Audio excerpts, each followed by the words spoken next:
Hello everyone, I welcome you all NK online learning. तो जो आज हमारा सब्जेक्ट होगा वो होगा बेसिक सिविल इंजीनियरिंग। जैसे कि हमको पता है बीटेक जो होती है बीटेक, ठीक है, सभी ब्रांच में जो ये बेसिक सिविल इंजीनियर होता है वो कॉमन है, ठीक है। कोई सी भी ब्रांच हो, चाहे सीएससी हो, चाहे ईसी हो, चाहे सिविल हो, चाहे मैकेनिकल हो, चाहे आईटी हो, ठीक है, चाहे एआई हो, कोई सी भी ब्रांच हो बीटेक में, ठीक है। As far as RTU is concern, मैं आरटीयू की बात कर रहा हूँ। तो जो बेसिक सिविल इंजीनियरिंग सब्जेक्ट है वो सभी ब्रांचों में कॉमन है, ठीक है। किसी ब्रांच में ये फर्स्ट सेमेस्टर में पढ़ाया जाता है, तो किसी में ये सेकंड सेमेस्टर में पढ़ाया जाता है। बेसिकली इस सब्जेक्ट में हम जो सिविल इंजीनियरिंग होती है उसके जो बेसिक सिविल इंजीनियरिंग का जो बेसिक है उसके बारे में हम स्टडी करेंगे कि सिविल इंजीनियरिंग है क्या, ठीक है, कौन कौन से कंपोनेंट है, कौन कौन सी ब्रांचेज हैं, ठीक है, सिविल इंजीनियरिंग में काम कैसे होता है, ठीक है, कौन कौन से इंस्ट्रूमेंट्स यूज होते हैं सिविल इंजीनियरिंग में, कौन कौन से मटेरियल यूज होते हैं सिविल इंजीनियरिंग में, ठीक है, कौन कौन से सर्वे होते हैं सिविल इंजीनियरिंग में, ठीक है। तो इस प्रकार से हम जो भी बेसिक है सिविल इंजीनियरिंग का वो हम इस सब्जेक्ट में पढ़ेंगे। तो हम 1 बाय 1 देखते हैं, ठीक है। तो जो सिलेबस है उसकी ब्रीफ आउटलाइन है, इसमें हम इंट्रोडक्शन पढ़ेंगे, ठीक है। फिर सेकंड जो हमारा टॉपिक रहेगा वो रहेगा सर्विंग, चैप्टर 2। फिर हम इसमें पढ़ेंगे बिल्डिंग्स के बारे में, ठीक है, बिल्डिंग प्लानिंग्स वगैरह सब इसमें हम पढ़ेंगे। उसके बाद हम पढ़ेंगे ट्रांसपोर्टेशन इंजीनियरिंग, इसमें हाईवे, रेलवे, ठीक है, एयरपोर्ट, इनके बारे में हम, ट्रैफिक साइन हो गए, मार्किंग्स हो गए, इनके बारे में पढ़ेंगे। और लास्ट है एनवायरमेंटल इंजीनियरिंग, ठीक है। तो एनवायरमेंटल साइंस क्या है, वाटर रिसोर्स क्या है, वाटर सप्लाई क्या है, ठीक है, और सीवेज क्या होती है, सीवेज सिस्टम क्या होते हैं, उनके बारे में हम बहुत ब्रीफ में पढ़ेंगे, ठीक है। तो कुल मिला के ये जो पूरा कोर्स है बीसी वो 5 चैप्टर्स में डिवाइड किया गया है, ठीक है। और इन 5 चैप्टर्स को भी फर्दर चैप्टर्स में डिवाइड किया गया है। तो 1 बाय 1 तो आज हम जो पढ़ने जा रहे हैं वो पढ़ने जा रहे हैं हम इंट्रोडक्शन, ठीक है। अब इंट्रोडक्शन में भी क्या पढ़ेंगे आज, इंट्रोडक्शन टू सिविल इंजीनियरिंग, ठीक है, function of civil engineering and specialization और branches of civil engineering and scope of civil engineering, next role of civil engineering in society, and last impact of infrastructural development on economy of country, ठीक है, कि civil engineering का जो हमारा infrastructure development है country में उसमें क्या इन्फ्लुएंस है, ठीक है, सिविल इंजीनियरिंग कैसे इन्फ्लुएंस करती है इंफ्रास्ट्रक्चर डेवलपमेंट को हमारी कंट्री में, ठीक है। तो कुल मिला के ये जो फर्स्ट चैप्टर है उसको मैंने 6 पार्ट में डिवाइड किया है, 1 2 3 4 5 6 में, ठीक है। तो 1 बाय 1 करके हम स्टार्ट करते हैं। तो फर्स्ट हम पढ़ेंगे इंट्रोडक्शन टू सिविल इंजीनियरिंग, ठीक है। तो civil engineering is considered, civil engineering basically oldest engineering है, ठीक है।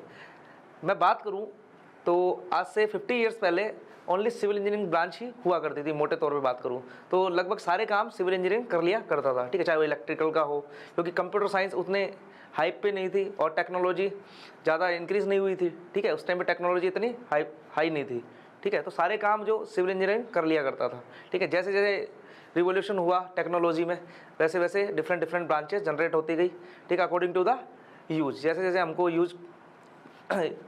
यूज करना पड़ा टेक्नोलॉजी को, हम रिसर्च एंड डेवलपमेंट करते गए और ब्रांचेस इंक्रीज होती गई, ठीक है, डे बाय डे।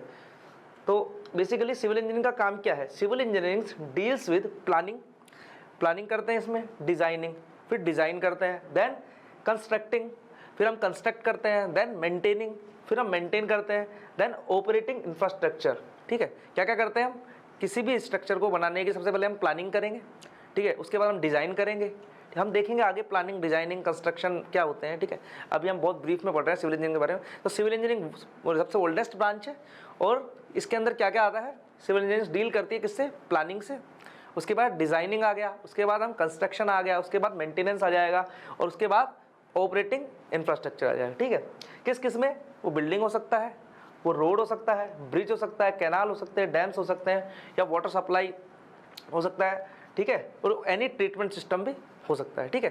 तो सिविल इंजीनियरिंग क्या होता है, प्लानिंग, डिजाइनिंग, कंस्ट्रक्टिंग, मेंटेनिंग और ऑपरेटिंग, किसको, चाहे वो ब्रिज हो सकता है, चाहे वो रोड हो सकता है, चाहे कैनाल, डैम्स, ठीक है, कोई सा भी इनमें से कोई सी भी चीज़ हो सकती है, ठीक है, any of the building, roads, bridge, canals में से, ठीक है। इनकी प्लानिंग, मेंटेनिंग, कंस्ट्रक्शन, इनका काम जो ब्रांच करती है वो सिविल इंजीनियरिंग ब्रांच होती है और जो इनको करता है वो सिविल इंजीनियरिंग कहलाता है, ठीक है।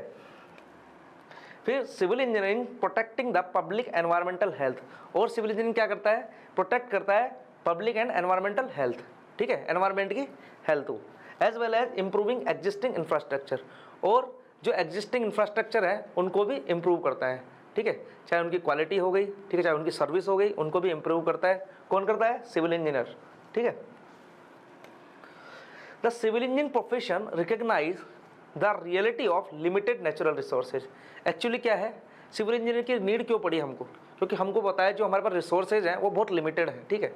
तो कौन जानता है लिमिटेड रिसोर्स को यूज करने के लिए हमको कोई ना कोई एक पर्सन या कोई ना कोई एक मीडियम चाहिए जो उसको एफिशिएंट वे में यूज करे लिमिटेड रिसोर्स को। तो जो इनको एफिशिएंट वे में रिसोर्स को यूज करता है उसको सिविल इंजीनियर्स कहते हैं, ठीक है, जिसको हम क्या बोलते हैं? सस्टेनेबल प्रैक्टिस, जो एफिशिएंट यूज होता है, ठीक है, without compromising the future needs. If you will do any construction then it's known as sustainable practice, कि सस्टेनेबल कैसे बने कोई भी चीज़, बिकॉज रिसोर्सेज आर लिमिटेड, ठीक है। तो वो कौन करता है? Civil engineer. सिविल इंजीनियर क्या ध्यान रखता है कि हमको सस्टेनेबल यूज करना है रिसोर्सेज का, ठीक है। फिर the basic responsibility of civil engineers are planning and designing. जो सिविल इंजीनियर की बेसिक रेस्पॉन्सिबिलिटी होती है वो होती है प्लानिंग, डिजाइनिंग, ठीक है, स्ट्रक्चर की प्लानिंग और डिजाइनिंग, ठीक है, और उसका रेगुलर इंस्पेक्शन। क्यों? यदि हम प्लानिंग, डिजाइनिंग, कंस्ट्रक्टिंग कर देते हैं तो ऐसा तो है ही नहीं कि बिल्डिंग, ठीक है, बाद में सिविल इंजीनियर्स की जरूरत ही नहीं पड़ेगी, उसको मेंटेन करने के लिए भी सिविल इंजीनियर्स की जरूरत पड़ती है हमको, ठीक है। तो सिविल इंजीनियर्स क्या करता है? Planning, designing of any structure and later on he has to do inspection in later stage, ठीक है। और क्या करता है वो? इंस्पेक्शन करता है लेटर स्टेज में, ठीक है। तो ये सिविल इंजीनियर्स की रेस्पॉन्सिबिलिटी होती है, ठीक है। और क्या कर सकता है civil engineer? Civil engineers has to make sure that the project is cost effective, ठीक है।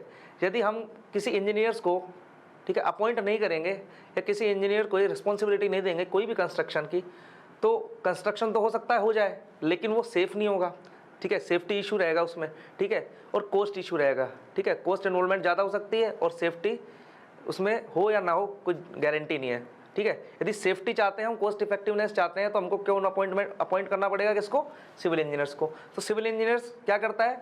किसी भी प्रोजेक्ट को कॉस्ट इफेक्टिव बनाता है, ठीक है, और उसको स्ट्रेंथ एंड सेफ्टी प्रोवाइड करता है। तो that is the work of the civil engineer, ठीक है। The civil engineers hold the safety, health and welfare, जो कि हम डिस्कस कर चुके हैं अभी, ठीक है। The civil engineers project and system should be in compliance with the governmental guidelines and regulations. अब जब हम कोई भी कंस्ट्रक्शन करते हैं रियल लाइफ में, ठीक है, चाहे वो बिल्डिंग का हो, रोड का हो, कैनाल का हो, डैम का हो, कोई सा भी हो सकता है, सबकी गाइडलाइंस और सबके कोडल प्रोविजन गिवन है। तो हमको जब कोई भी प्रोजेक्ट करते हैं हम तो जो गवर्नमेंट के गाइडलाइंस है, ठीक है, उनके साथ हमको रिलेट करके चलना पड़ता है, ठीक है, उनके साथ रिलेट करके चलना पड़ता है, ठीक है। जो भी गाइडलाइंस दी हुई है उनको हमको फॉलो करना पड़ता है। तो अकॉर्डिंग टू द गाइडलाइन जो भी कोडल प्रोविजन है उनको भी फॉलो करना पड़ता है। तो जब भी हम कंस्ट्रक्शन करेंगे तो जो रूल्स एंड रेगुलेशन है गवर्नमेंट के, ठीक है, चाहे वो कोडल प्रोविजन हो, चाहे वो कोई भी गवर्नमेंट बॉडी के इंस्ट्रक्शन हो, वो हमको फॉलो करना पड़ेंगे ड्यूरिंग द कंस्ट्रक्शन, ठीक है। तो ये भी हमको एक बहुत इंपॉर्टेंट चीज़ जो ध्यान रखनी पड़ती है। अब क्या है, सिविल इंजीनियर्स और क्या करता है, ठीक है।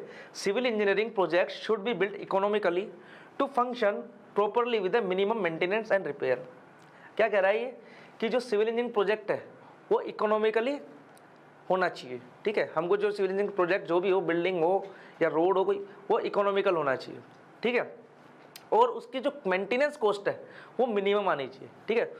उसको इस तरीके से बनाए हम कि जो प्रोजेक्ट है ओवरऑल वो क्या हो, इकोनॉमिकल हो, और लेटर ऑन उसमें मेंटेनेंस और रिपेयर की आवश्यकता भी हमको कम से कम हो, ठीक है, जिससे कि हमारा जो ओवरऑल प्रोजेक्ट है वो कॉस्ट इफेक्टिव हो जाएगा, ठीक है।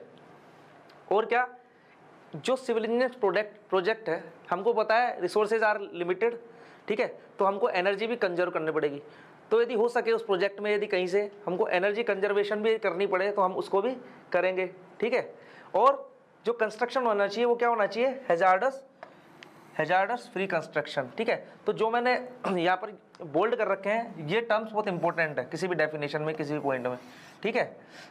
जैसे कंजर्व एनर्जी, जैसे इस पॉइंट में यदि मैं देखूँ तो इकोनॉमिकल होना चाहिए, मिनिमम मेंटेनेंस और रिपेयर कॉस्ट होना चाहिए, एनर्जी कंजर्व करनी चाहिए और हैजार्डस फ्री कंस्ट्रक्शन होगा। क्यों?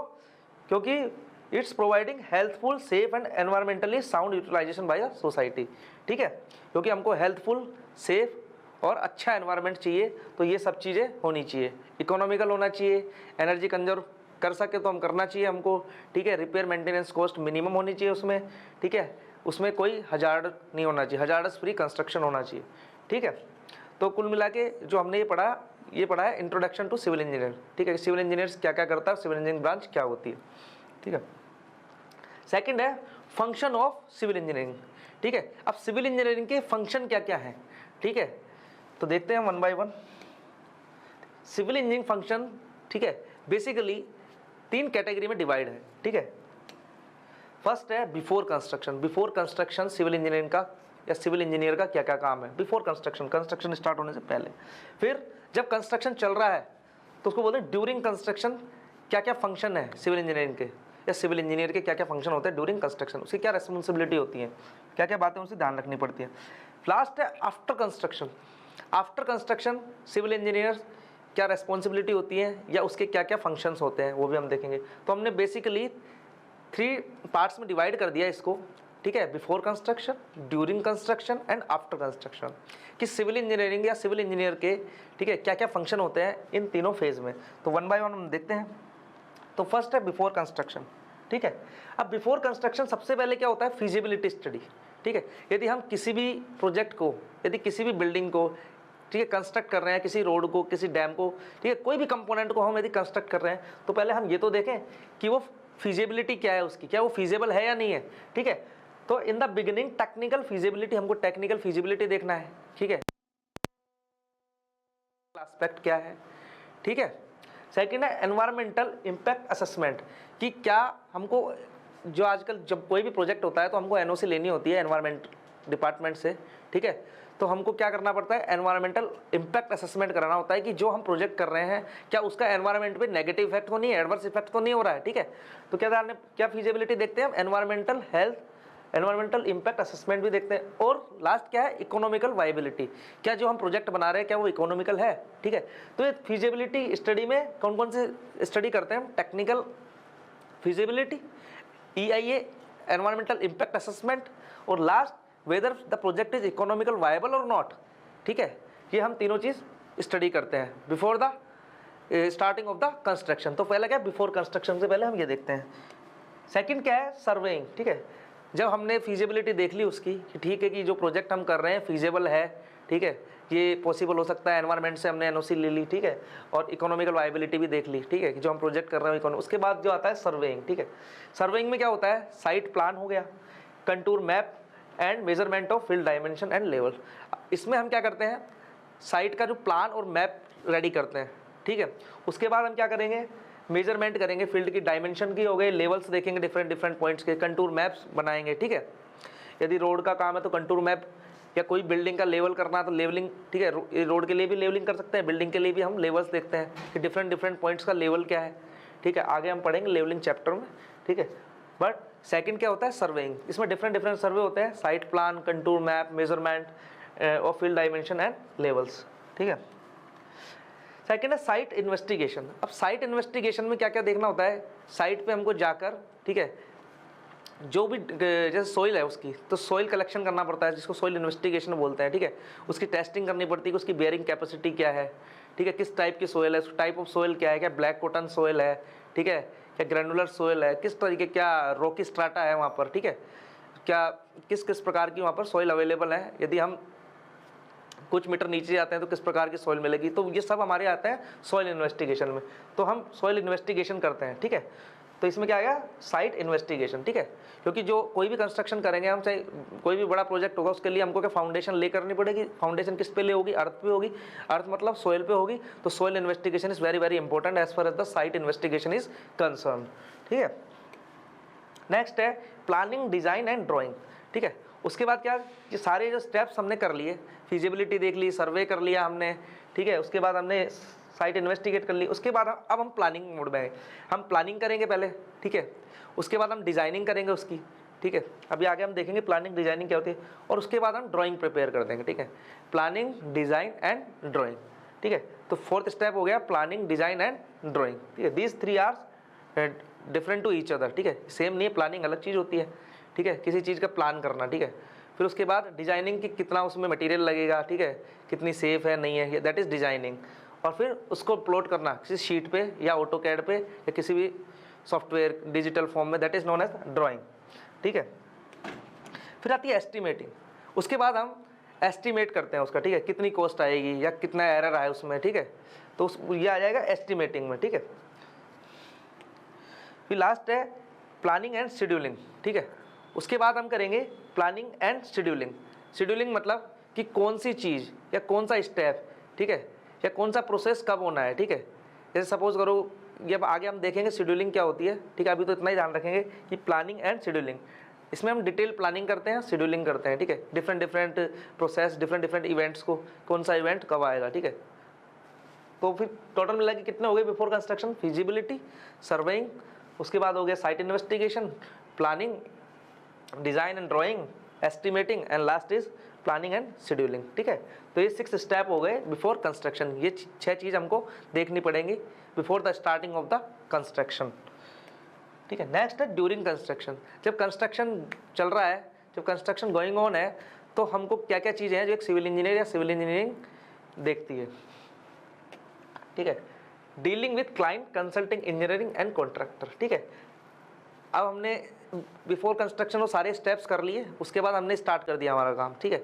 तो स्टार्ट करने के बाद हम किन किन से कंसल्ट करेंगे, हम डीलिंग करेंगे क्लाइंट से करेंगे, ठीक है, जिसके लिए हम कोई भी प्रोजेक्ट कर रहे हैं, ठीक है। क्लाइंट साइड हो गया, एक क्लाइंट साइड होता है, कॉन्ट्रैक्टर साइड होता है। जिसके लिए हम काम कर रहे हैं दैट इज क्लाइंट, ठीक है, और जो कर रहा है उस काम को दैट इज कॉन्ट्रैक्टर, ठीक है। तो क्लाइंट से, कंसल्टिंग इंजीनियर से और कॉन्ट्रैक्टर से, ठीक है। जब भी कोई प्रोजेक्ट होगा ये तीनों मिलके करेंगे हमेशा, कोई भी प्रोजेक्ट। अब क्लाइंट्स हो सकता है गवर्नमेंट बॉडी हो या और कोई बॉडी भी हो सकती है, प्राइवेट बॉडी भी हो सकती है, लेकिन जब भी कोई प्रोजेक्ट होगा तो 3 मिलकर उस काम को करेंगे।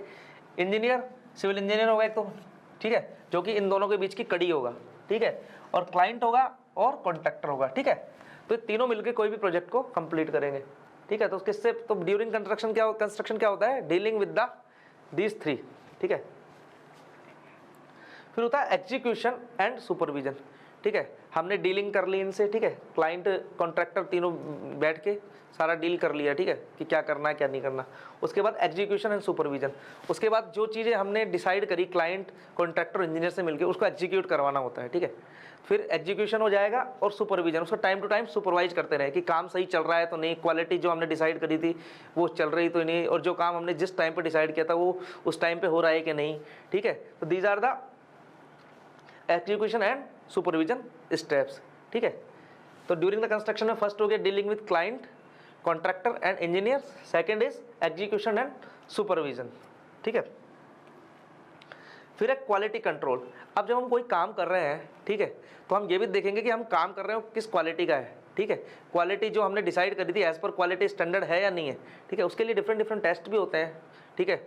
हम सुपरवाइज कर सकते हैं ड्यूरिंग द कंस्ट्रक्शन बीच में कि जो काम कर रहे हैं हम क्वालिटी का है या नहीं है, ठीक है। तो ड्यूरिंग द कंस्ट्रक्शन एक डिपार्टमेंट होता है क्वालिटी कंट्रोल, वो यही काम करता है कि क्वालिटी चेक करता है जो भी कंस्ट्रक्शन हमने किया है, ठीक है। तो क्या क्या हो गया during construction, dealing with client, consulting engineer and contractor, second is execution and supervision and last is quality control, ठीक है। तो जो हमने स्पेसिफिकेशन देखे हैं वो एज पर स्पेसिफिकेशन जो कंस्ट्रक्शन हम कर रहे हैं हो रहा है कि नहीं, that is to be seen in the quality control, ठीक है। क्वालिटी कंट्रोल का ये काम होता है। लास्ट है कोस्टिंग। अब जो कोस्टिंग हम ये भी देखेंगे कितनी कॉस्टिंग आ रही है उसकी, ठीक है। जो कॉस्टिंग हमने डिसाइड करी थी उससे ज़्यादा तो नहीं जा रही, ठीक है, कम नहीं लग रही, ठीक है। तो सारा जो एक्चुअल कॉस्ट है वो प्रोजेक्ट की वो आता है कॉस्टिंग में, ठीक है। ये भी ड्यूरिंग द कंस्ट्रक्शन हमने देखना पड़ता है, ठीक है। तो costing is the accounts procedure of arriving at the actual cost of construction. इसमें एक्चुअल कॉस्ट ऑफ कंस्ट्रक्शन देखते हैं कॉस्टिंग में, ठीक है। तो अब हम आ जाते हैं आफ्टर कंस्ट्रक्शन, ठीक है। कंस्ट्रक्शन कंप्लीट होने के बाद अब आफ्टर कंस्ट्रक्शन हमारी क्या क्या रिस्पॉन्सिबिलिटी सिविल इंजीनियर की, maintenance and repair, that is a very important aspect of the any, ठीक है। एनी कंस्ट्रक्शन डेफिनेटली ऐसी कोई चीज़ नहीं है कि जो कभी डिटोरिएट ना हो, ठीक है, या ख़राब ना हो, ठीक है, या डैमेजेस ना हो उसमें, ठीक है, क्रैक्स ना आए, फेलियर ना हो, ऐसा हो ही नहीं सकता कोई कंस्ट्रक्शन या कोई बिल्डिंग, कोई भी कंपोनेंट किसी भी प्रोजेक्ट का, ठीक है, इंटैक्ट नहीं रह सकता, ठीक है, कभी ना कभी उसमें मेंटेनेंस और रिपेयर की हमको ज़रूरत पड़ेगी। तो आफ्टर कंस्ट्रक्शन जो होता है वो होता है मेंटेनेंस एंड रिपेयर, ठीक है। तो ये मेंटेनेंस रिपेयर आफ्टर कंस्ट्रक्शन होता है, ठीक है। वो हो सकता है 2 साल बाद, 3 साल बाद, 1 साल बाद हमको ज़रूरत पड़ती है मेंटेनेंस एंड रिपेयर्स की, चाहे कोई सा प्रोजेक्ट हो, रोड हो, बिल्डिंग हो, ठीक है, कैनाल हो, डैम हो, कोई भी प्रोजेक्ट हो सकता है। और वैल्यूएशन, ठीक है, एक लिमिटेड पीरियड तक किसी टाइम टू टाइम क्या होता है, कोई भी बिल्डिंग हो तो ये कोई भी एंटिटी हो, ठीक है, कोई भी चीज़ हो, ठीक है, उसकी जो वैल्यू है वो डेप्रिशिएट होती है, ठीक है, कम होती जाती है, ठीक है। तो वैल्यूएशन भी बहुत इंपॉर्टेंट फिनोमेना है। मान लो 5 साल बाद, 10 साल बाद आप यदि उसको सेल करना चाहते हैं तो आपको उसको वैल्यूएशन निकलवानी होगी, ठीक है। वैल्यूएशन का पर्पज़ ये हो सकता है, ठीक है, सेलिंग पर्पज़, ठीक है, वैल्यूएशन का। तो हमको वैल्यूएशन भी आफ्टर कंस्ट्रक्शन ही करना पड़ता है, ठीक है, कि उसकी at any point of time क्या वैल्यू है उस बिल्डिंग की या उस प्रोजेक्ट की, ठीक है।